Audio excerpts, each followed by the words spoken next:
Assalamualaikum warahmatullahi wabarakatuh. Selamat pagi semuanya. Selanjutnya pada kesempatan kali ini kita akan melanjutkan ya untuk materi yang ke-10, yakni terkait dengan pemanfaatan teknologi sistem informasi geografis untuk inventarisasi dan pengelolaan jaringan transportasi. Nah, kenapa toh teknologi SIG ini sangat berperan penting dalam hal kegiatan inventarisasi dan pengelolaan jaringan transportasi? Nah, yang pertama adalah SIG itu merupakan sebuah teknologi yang mampu menyajikan data spasial dan non spasial. Ini adalah salah satu kelebihan teknologi SIG dibanding teknologi lainnya, yakni secara bersamaan dapat menampilkan data dalam bentuk spasial dan non spasial, sehingga banyak pengguna dari berbagai stakeholder itu memanfaatkan teknologi SIG untuk berbagai macam menyelesaikan permasalahan dalam kehidupan ya. Tidak hanya untuk perencanaan jalan, misalkan untuk perencanaan jaringan irigasi, ya kan, untuk perencanaan misalkan pendirian fasilitas sosial ekonomi dan sebagainya ya. Kemudian keunggulan lain apa? Kenapa perlu SIG dalam perencanaan jaringan jalan? Itu SIG itu merupakan sebuah teknologi yang mampu menyelesaikan problem berbasis geografis. Nah, perlu digarisbawahi di sini adalah problem berbasis geografis. Nah, jadi ketika kaitannya dengan ruang, dengan geografis, dengan koordinat dan sebagainya, maka SIG di situ bisa digunakan atau dipakai untuk menyelesaikan problem-problem tersebut ya. Nah, kemudian apalagi yang bisa yang menjadikan SIG itu merupakan teknologi yang unggul ya kan. SIG itu merupakan yang teknologi yang adaptable. Nah, kenapa saya bilang adaptable? Karena SIG itu mampu berkembang, teknologi yang mampu berkembang sesuai dengan perkembangan teknologi informasi yang ada. Misalkan saja ketika teknologi komputer mulai berubah, ya kan, dari dulunya misalkan Pentium 3, kemudian naik sampai Pentium 4, kemudian Core 2 Duo, Dual Core, sampai Core i3, Core i5, Core i7. Nah, ternyata teknologi GIS ini itu beradaptasi, dia juga berkembang, mulanya dari mainframe biasa ya kan, berbasis DOS, kemudian dia berkembang berbasis desktop ya kan, yang mungkin kita masih memakai desktop itu ada yang berbasis desktop biasa, ada yang berbagai sistem menggunakan LAN. Nah, kemudian sekarang sudah ada yang namanya SIG yang terdistribusi ya kan. Nah, maksudnya gimana? Yaitu SIG yang bisa dimanfaatkan oleh siapa saja, di mana saja dan kapan saja. Nah, contohnya sekarang berkembangnya teknologi web GIS atau GIS berbasis web dan juga mobile GIS.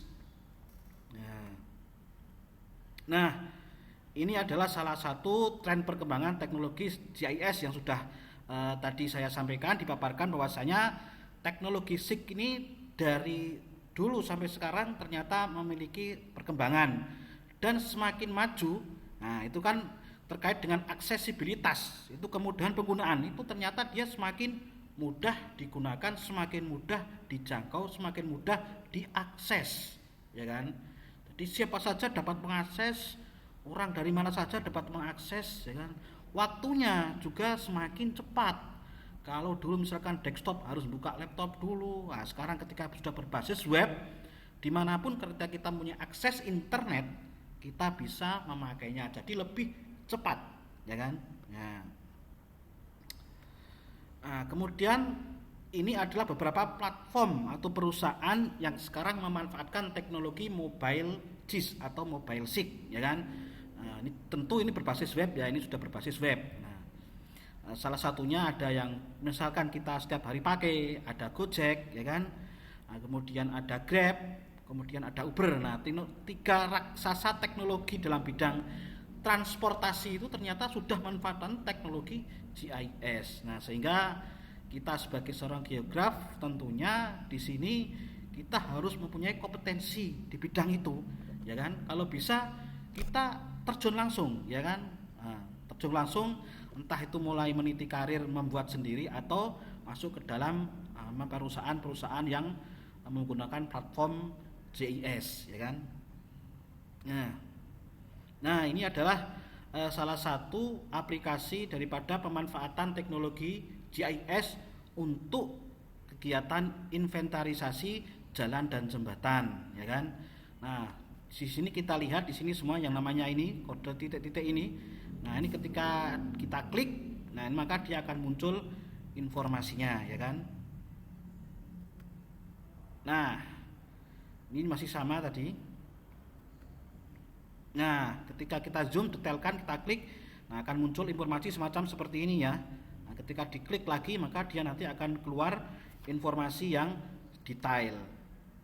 Nah, kemudian ternyata negara kita itu juga sudah mengembangkan namanya sistem jaringan transportasi darat, ya kan. Nah, bisa kita lihat koneksi antara dari Sabang sampai Merauke, ya kan. Itu ternyata sudah terkoneksi. Ini adalah planningnya, ya kan.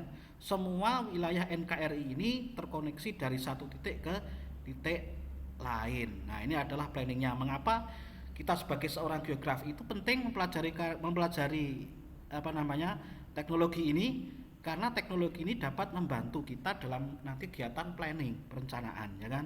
Semua perencanaan sekarang pasti sudah berbasis teknologi GIS. Nah, ini rancangan tol laut, ya kan, menghubungkan dari satu kota ke kota lain, ya kan. Bisa dilihat di sini, ya kan. Nah, ini pelabuhan yang utama. Nah, ini Tanjung Perak, ya.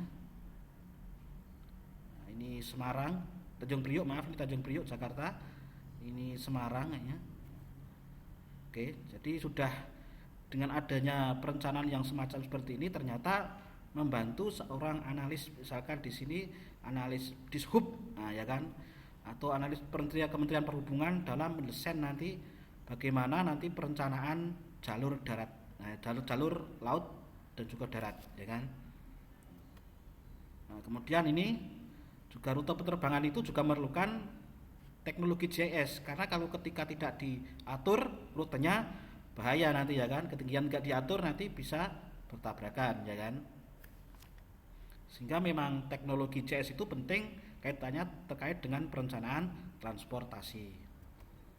Nah, kereta api juga sama, di Indonesia itu sudah perencanaannya sudah Sumatera, Jawa, nah ini di Papua juga ada ini, yang ini, nah, Sulawesi ini ada, Kalimantan yang ini. Kalau Jawa sudah hampir terkoneksi semua, ya, kereta apinya. Nah, bagaimana alur penyusunan sistem informasi jaringan jalan? Nah, kalau kita mau membuat sistem informasi jaringan jalan, tentu yang kita butuhkan adalah terkait dengan peta wilayah dan peta jaringan jalan. Nah, ini bisa didapatkan baik dalam bentuk hard copy maupun soft copy. Kalau soft copy biasanya sudah dalam bentuk, mungkin yang paling cepat adalah save file, ya kan. Kalau hard copy misalkan dalam bentuk JPEG, TIFF, PMP dan sebagainya. Kemudian selanjutnya dilakukan pemetaan lokasi prasarana jalannya. Misalkan perencanaan jalan itu kan banyak macamnya, sebelum ini sudah saya sampaikan, ya kan. Ada rambu-rambu, ya kan. Ada badan parkirnya, badan jalannya, ya kan. Kemudian ada ketika dikasih CCTV, kemudian ada dikasih pengaman jalan, kemudian dikasih tanda, ya kan. Nah, semua itu kita petakan, ya kan, prasarana jalannya. Kemudian kondisi prasarana jalannya, ya kan, misalkan oh jalan ini sudah beraspal, ini belum, ini masih latrit, ya kan. Nah, kemudian kondisinya jalan ini sudah aspal baik, ini aspal rusak. Nah, ini belum diaspal, ya kan. Kondisinya berlubang, rusak dan sebagainya. Kemudian kita petakan juga fasilitas pendukungnya seperti yang tadi sudah saya sampaikan, ya kan. Rambu-rambu, penerangan jalannya, nah itu semua dipetakan, ya. Nah, kemudian nanti ketika sudah semua jadi satu, nanti akan masuk namanya sistem informasi prasarana jalan, ya kan. Sehingga dengan adanya sistem informasi itu nanti bisa digunakan sebagai bahan atau pertimbangan untuk kegiatan perencanaan pembangunan jaringan jalan, ya kan. Nah, ini saya menyampaikan contoh studi kasus terkait dengan perencanaan jaringan jalan. Misalkan yang pertama ini di DIY ya. Nah, ini saya di kasusnya misalkan ini DIY. Yang pertama kita buat dulu data atributnya jalan ya kan. Nah, atribut ini apa ya kan? Atribut ini berisi informasi yang menjelaskan tentang karakteristik tiap ruas jalan. Misalkan jalan itu tipenya apa ya kan, apakah dia itu jalan utama atau main road, dia apakah jalan primer, jalan sekunder, apakah dia itu miliknya berdasarkan unitnya itu jalan nasional, jalan provinsi, jalan kabupaten. Nah, kemudian data kita langsung kemudian membuat data atribut wilayah administrasinya ya kan. Ya kita buat ketika di izin ini kita mungkin buat sampai dengan tingkat unit administrasi terkecil yaitu desa, sampai yang tertinggi yaitu kita membuat administrasi provinsi. Saya kira teman-teman mungkin sudah banyak yang memiliki data spasial administrasi ini, sehingga nanti ketika membuat database untuk perencanaan jaringan jalan itu akan mempercepat proses pengerjaannya ya. Kemudian kita buat data atribut zona. Nah, zona ini digunakan untuk nanti proses pemodelan transportasi ya kan. Misalkan nanti pengen menganalisis kemacetan, pengen menganalisis VCR ya kan, pengen menganalisis di situ tingkat pemanfaatannya ya kan, bangkitannya bagaimana ya kan. Nah, nanti di atribut itulah nanti kita di setting untuk keperluan analisis kita. Kemudian data atribut lain misalkan di situ tata gunanya apa ya kan, itu jaringan jalannya untuk angkutan umum misalkan tipe apa, nah, dan sebagainya, pemanfaatan jalannya untuk apa. Nah, itu bisa dimasukkan sehingga semua data-data atribut itu menjadi satu, sehingga di dalam basis data itu nanti terdiri dari berbagai macam data itu ya. Kemudian ini adalah salah satu contoh data atribut jaringan jalan. Misalkan ruas jalan nanti dikasih nama ruas jalannya, ruas jalan mana ya kan. Jalan itu pasti nanti di setiap kabupaten tuh misalkan ini jalan ruas misalkan Purwosari, kalau Solo ya misalkan Purwosari Gladak. Itu cuma satu ruas Purwosari sampai Gladak misalkan. Nah, perannya apa? Statusnya apa, kelasnya apa. Nah, ini bisa didetailkan ya kan.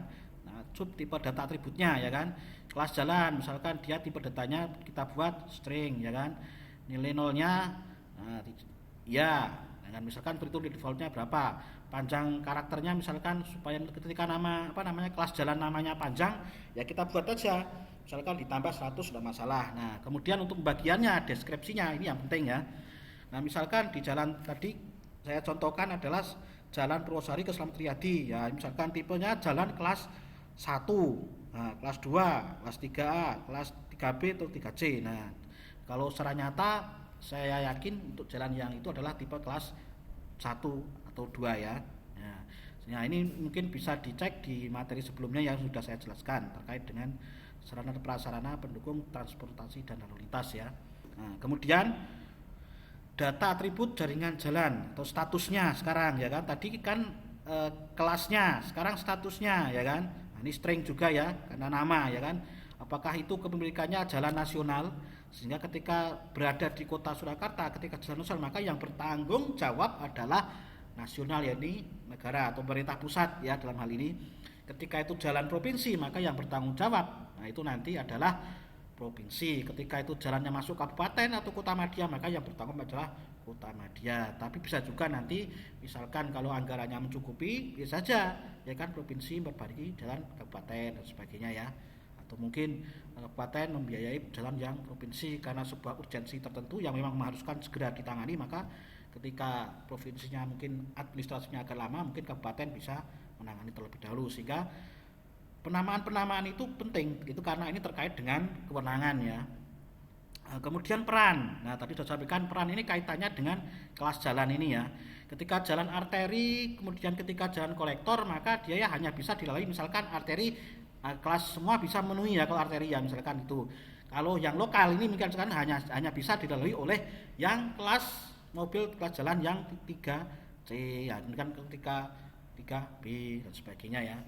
Nah, jadi ketika peran jalan itu berpengaruh juga terhadap kendaraan yang boleh dan tidak boleh masuk di area jalan tersebut. Nah, kalau jalan lokal dimasukin kontainer ya jelas tidak bisa ya, susah sekali memasuk jalan lokal. Nah, disinilah peran daripada GIS ya, sangat membantu sekali dalam hal kegiatan perencanaan jaringan jalan. Nah, ini misalkan data atribut wilayah. Nah, kalau yang sudah punya data base dalam bentuk shapefile yang dari Badan Informasi Geospasial, tentu dia akan sudah memiliki di situ atribut-atributnya sudah banyak ya kan. Atribut misalkan nama desanya, bahkan mungkin kalau yang terbaru ada nama dusunnya ya, sampai dusun, kemudian ada kecamatannya, kemudian ada kabupatennya. Nah, sehingga ketika database atribut wilayah administrasi ini kita sudah punya, maka nanti dalam hal perencanaan penyusunan database jaringan jalan nanti akan cepat ya kan. Nah, kemudian ini terkait dengan zona tadi. Nah, silakan saja mau dikasih zona apa, misalkan zona anak ya kan, atau zona rawan, di situ jalan itu rawan rawan kecelakaan ya kan, zona anak sekolah, zona perdagangan ya kan. Mungkin bisa ditambahkan di situ ya kan, atau mungkin dikasih di situ daerah zona memang lalu lintas padat ya kan. Nah, bisa ditambahkan sesuai dengan keinginan kita, pengennya seperti apa gitu ya. Nah, ini adalah salah satu layer-layer daripada tadi data-data atribut tadi ya, yang sudah dimasukkan ke dalam data spasialnya. Nah, misalkan di situ ada layar jaringan jalannya ya, ini ya, kemudian titiknya ya kan, nodenya, kemudian wilayah administrasinya ini sampai desa ya, kemudian layer zonanya. Nah, misalkan dari sini titik berada di sini, nah jadi satu di sini, misalkan ini yang di sini. Nah, seperti itu contohnya ya. Kemudian layer tata guna lahannya. Nah, di jalan ini, nah nanti ketika gabung jadi satu, nah nanti akan seperti ini. Nah, ini titik-titik tadi zonanya masuk ya kan, sentroidnya masuk, jaringan jalannya masuk. Nah, inilah kehebatan namanya teknologi GIS, artinya dengan namanya overlay atau tumpang susun peta ini nanti semua informasi bisa menjadi satu layer ya, bisa dilihat dari satu layer, dari satu visual ya. Nah, kemudian ini tidak hanya itu aja, ternyata GIS itu nanti mengapa kok orang menyukai teknologi ini untuk digunakan sebagai kegiatan perencanaan jalan, yaitu ketika kita menampilkan data spasial ternyata juga bisa melihat data atributnya ya kan. Informasi yang ada di layar-layar spasial ini itu apa aja informasi yang bisa kita dapatkan ya kan. Nah, ternyata banyak sekali ya informasi yang bisa kita dapatkan di situ ya. Nah, kemudian ini salah satu fungsi untuk analisis. Jadi kalau kita semua database terkait dengan spasial dan atributnya tadi sudah masuk menjadi satu sistem ya kan. Nah, nanti kita bisa membuat sebuah di situ pemodelan analisa VCR, itu terkait dengan volume, kapasitas dan rasio. Artinya apa? Volume misalkan di jalan ini volumenya berapa standarnya ya kan. Kapasitasnya, volumenya misalkan hariannya berapa, masuk misalkan kendaraan yang masuk di jalan itu berapa. Kapasitas maksimalnya jalan itu berapa, karena tiap jalan itu kan berbeda-beda ya kapasitasnya ya. Misalkan kalau arteri jelas kapasitasnya dia lebih banyak daripada yang lokal. Kemudian rasionya, misalkan menghitung rasio pertumbuhan jalan dengan jumlah kendaraan. Nah, itu bagaimana rasionya ya kan. Nah, dari situ bisa kita analisa dengan analisis VCR ini ya. Nah, ini mungkin lebih detailnya bukan ke geografis, tapi dia lebih ke orang sipil ya, ini orang ahli transportasi khususnya ya, ahli perkotaan. Nah, kemudian ini ketika orang pengen membuat sebuah penelitian research ya, misalkan begitu ya. Nah, ini misalkan ternyata di jalan ini hasilnya seperti ini terkait dengan tingkat kepadatan arus. Nah, jadi pergerakan orang, pergerakan kendaraan. Oh, ternyata di daerah ini, wah ini sangat padat sekali orang yang melakukan pergerakan di jalan ini. Nah, sehingga apa, dengan data kepadatan ini tentu nanti kita bisa memberikan perencanaan. Oh, ketika dia padat kendaraan yang lewat situ, maka kita harus kasih penerangan lebih banyak, ya kan? Kasih di situ rambu-rambu lebih banyak, kasih di situ nanti safety terhadap jalannya lebih banyak, kasih di situ misalkan membuat sistem rekayasanya misalkan satu arah. Nah, tata guna lahannya seperti apa di situ. Nah, kemudian ketika kita tahu data-data semacam seperti ini, ya kan, arus pergerakan perjalanan ini, maka kita bisa merencanakan suatu hal yang lain, ya kan. Dengan adanya sistem yang seperti ini, maka bisa dijadikan sebagai bahan kita untuk membuat perencanaan kegiatan yang lainnya. Nah, demikian adalah terkait dengan pemaparan saya terkait dengan pemanfaatan teknologi GIS untuk perencanaan jaringan jalan. Mungkin adik-adik bisa mengembangkan untuk yang lain ya. Nah, nanti kedepannya materi selanjutnya mungkin nanti ada namanya kita nanti list kosped, ya kan?